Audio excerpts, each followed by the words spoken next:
Domingo 31 de enero de 2021. Tres mensajes del Evangelio de hoy, tomado del Evangelio de San Marcos, capítulo 1, versículos del 21 al 28. Llegan a Cafarnaún. Al llegar el sábado entró en la sinagoga y se puso a enseñar. Y quedaban asombrados de su doctrina, porque les enseñaba como quien tiene autoridad y no como los escribas. Había precisamente en su sinagoga un hombre poseído por un espíritu inmundo que se puso a gritar: ¿Qué tenemos nosotros contigo, Jesús de Nazaret? ¿Has venido a destruirnos? Sé quién eres tú, el Santo de Dios. Jesús entonces le conminó diciendo: Cállate y sal de él. Y agitándole violentamente, el espíritu inmundo dio un fuerte grito y salió de él. Todos quedaron pasmados, de tal manera que se preguntaban unos a otros: ¿qué es esto? Una doctrina nueva expuesta con autoridad. Manda hasta los espíritus inmundos y le obedecen. Bien pronto su fama se extendió por todas partes en toda la región de Galilea. Palabra del Señor, gloria a ti, Señor Jesús. El Evangelio de este domingo nos sitúa en los inicios de lo que tradicionalmente se ha llamado el ministerio público de Jesús. Sabemos que el Señor estuvo con su familia en Nazaret durante los primeros 30 años de su vida y a partir de allí, durante aproximadamente 3 años, se dedicó al apostolado. Y aquí aparecen ya unas notas características de este anuncio del reino. Vamos a reflexionar 3 mensajes de este Evangelio. Primero, no basta con saber quién es Jesús. Segundo, estamos en una batalla espiritual. Tercero, Jesús tiene autoridad. Vamos con el primer punto. No basta con saber quién es Jesús. Y algo que sorprende del texto es la declaración que hacen los demonios del conocimiento que tenían de Jesús. Los demonios saben quién es Jesús. De hecho, le dicen expresamente: sabemos quién eres, el Santo de Dios. Y sin embargo, saberlo no les salvó. Y sin embargo, saberlo no les hizo cristianos. Y sin embargo, saberlo no les hizo santos. Porque no basta con saber quién es Jesús. Además hay que amarlo y adherirse a su persona, adherirse a su palabra. Cuando más adelante el Señor le pregunta a sus apóstoles: ¿ustedes quién dice que soy yo? Pedro responderá: tú eres el Mesías, el Hijo del Dios vivo. Pedro le reconocerá, pero no solo con su palabra, con su entendimiento, sino que le aceptará con su corazón. Por eso el Señor le dice a Pedro: esto no te lo ha revelado ni la carne ni la sangre, sino mi Padre que está en el cielo, y le nombra Papa. Esto aparece en el Evangelio de San Mateo, capítulo 16, versículo 18. Le nombrará la piedra sobre la que se edificará su iglesia. Recuerdo el pasaje del apóstol Santiago en el capítulo 2, versículo 19, cuando dice: ¿creen ustedes que existe Dios? Está muy bien, pues también los demonios creen y tiemblan. Entonces repito, no basta con creer en la existencia de Dios, no basta con saber teóricamente quién es Jesús. Lo importante es que, sabiendo quién es Jesús, nos unimos a la persona de Cristo, le amamos, cumplimos su palabra, le escuchamos con amor.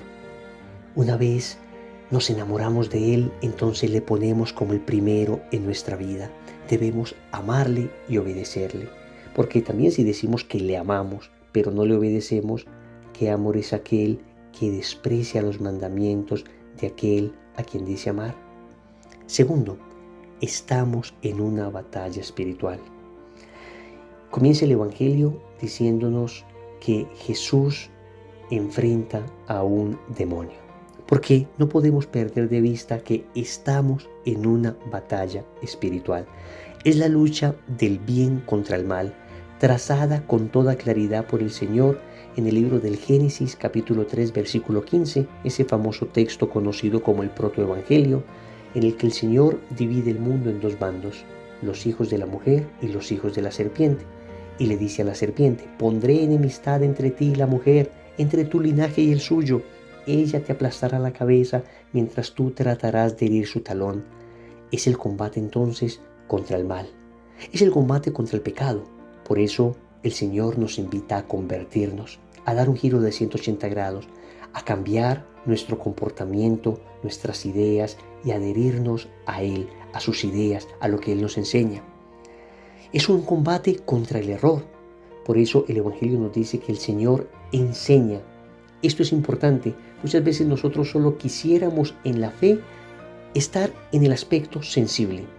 Siento muy bonito, esta oración me encanta, quiero hacer esta plegaria, esta novena, pero luego cuando viene el aprendizaje, cuando viene la enseñanza, cuando tenemos que aprender para salir del error, pues muchas veces somos perezosos, somos distantes. Y yo lo he visto como experiencia personal, que muchas veces cuando se convoca a la gente a orar, aparecen multitudes, pero al momento en que se les convoca a una enseñanza, a una predicación, pues la respuesta no es igual de masiva, no es una respuesta igual de positiva. Entonces, es una batalla espiritual contra el error. Por eso tenemos que escuchar la enseñanza de Jesús y se escucha a través de la palabra de Dios. Pero también es una batalla contra el demonio. Y acá vemos cómo claramente el Señor expulsa un demonio de una persona.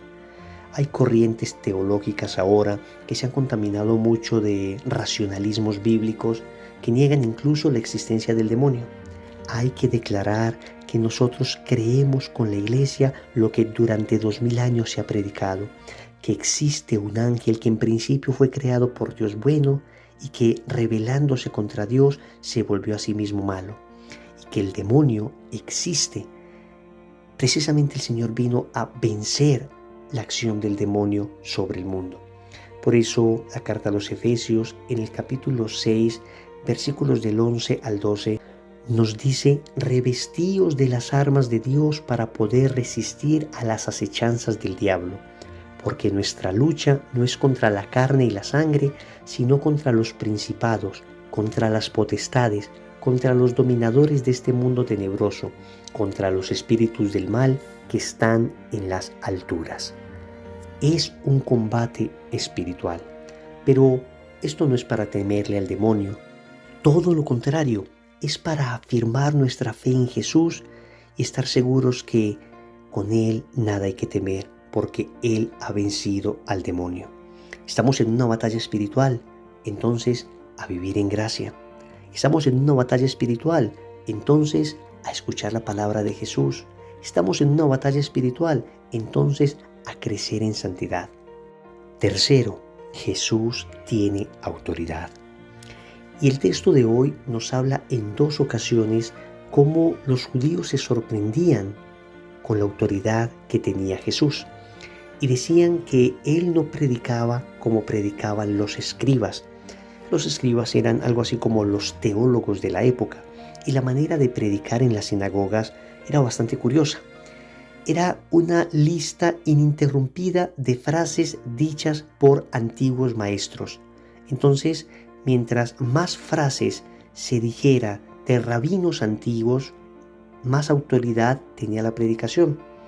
Incluso se decía como elogio de uno de los rabinos célebres de entonces, Yohanan ben Zakkai, que éste no pronunciaba nada ni enseñaba nada que no hubiese recibido de sus maestros. Para que nos hagamos una idea. Pero Jesús no viene a decir una lista ininterrumpida de frases dichas por otros, sino con la autoridad de Dios a decir: antes se dijo, pues yo os digo. La autoridad de Jesús es la autoridad de Dios. Era una autoridad que, además de ser predicada, se vio confirmada por la acción que ejerció en la liberación de esta persona.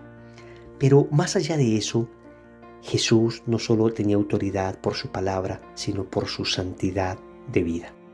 Y es aquí donde nosotros tenemos que entender que aquellos que ejercemos cierta autoridad sobre alguien, por ejemplo, los padres sobre los hijos, los profesores sobre los alumnos, las autoridades civiles sobre los ciudadanos, en fin, toda autoridad verdadera debe sustentarse en el buen ejemplo. La incoherencia desacredita automáticamente a quien tiene autoridad y debemos hacer un esfuerzo y pedirle al Señor que nos regale la gracia de ser coherentes para que lo que mandemos, si es que nos toca hacerlo, sea respaldado por una vida rectamente vivida. Recordemos entonces, primero, no basta con saber quién es Jesús. Segundo, estamos en batalla espiritual. Tercero, Jesús tiene autoridad. Como compromiso, yo les invito para que nos respondamos esta pregunta. ¿En qué aspectos de mi vida todavía no soy coherente? Y vamos a pedirle al Señor la gracia de la coherencia. En el nombre del Padre, y del Hijo, y del Espíritu Santo. Amén.